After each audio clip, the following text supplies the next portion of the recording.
հարցից ուղղում եմ կառավարությանը, վարչապետը թող որոշի ով կպատասխանի հարցին։ Այսօր մամուլում շատ արագորեն տարածվեց մի ձայնագրություն, վերաբերում էր Վարդան Ղուկասյանի, նախկին քաղաքապետ Գյումրիի եւ ներկայիս քաղաքապետի տեխնացու կրկին Վարդան Ղուկասյանին եւ երկրորդ անձի։ Ես իրավապահ համակարգի ուշադրությունն եմ ուզում հրավիրել այդ ձայնագրությունը նախ հասկանալ իրական էր թե ոչ, եւ եթե իրական էր, այնտեղ մի կարևոր կտոր կար, որում կարելի է ասել փաստացի գյումրեցիների որոշակի մի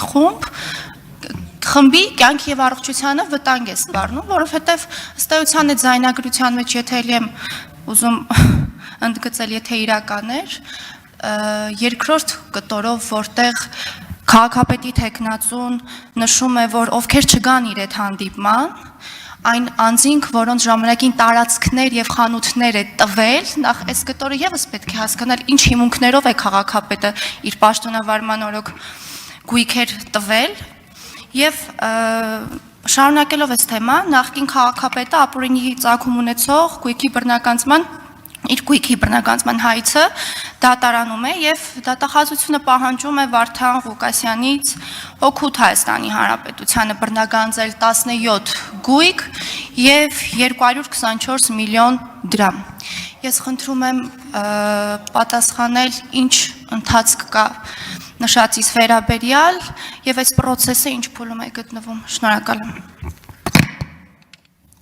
Հարցին կպատասխանի Հայաստանի Հանրապետության վարչապետ Նիկոլ Փաշինյանը, համեցեք պարոն վարչապետ։ Շնորհակալ եմ հարցի համար Տիկին Ազարյան։ Մի մասով հարց վերաբերում է իրավապահներին, թող իրենք զբաղվեն։ Այն մասով, ինչ մասով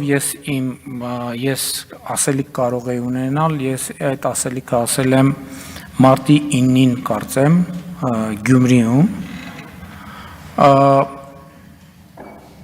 ուրիշ ասելիք չունեմ, մնացած ասելիքը թող ասի գյումրեցին, իմ գործառույթն է, որ ապահովել, որպեսզի Հայաստանի Հանրապետության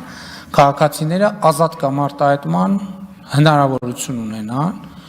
եւ ես կարող եմ ասել, որ այն, որ դուք ասում եք, որ որևէ դուրս պրծուկ չի կարա Հայաստանի ընտրողի կամքին բռնանա։ Եթե որևէ դուրս պրծուկ փորձի Հայաստանի Հանրապետության քաղաքացու ընտրության կամքին բռնանա, ինքը շատ արագ կհայտնվի, որտեղ ասեմ, ասֆալտին, ամենաարագը տեղը։ Մնացածը թող գյումրեցիները ասեն, ես վստահ եմ, որ եւ գյումրեցիները, ոչ թե վստահ եմ, ես երաշխավորում եմ, որ եւ գյումրեցիները եւ փարաքարցիները ազատորեն իրենց կամքը արտահայտելու հնարավորություն կունենան, մեր դիրքորոշումն էլ հետեւյալն է,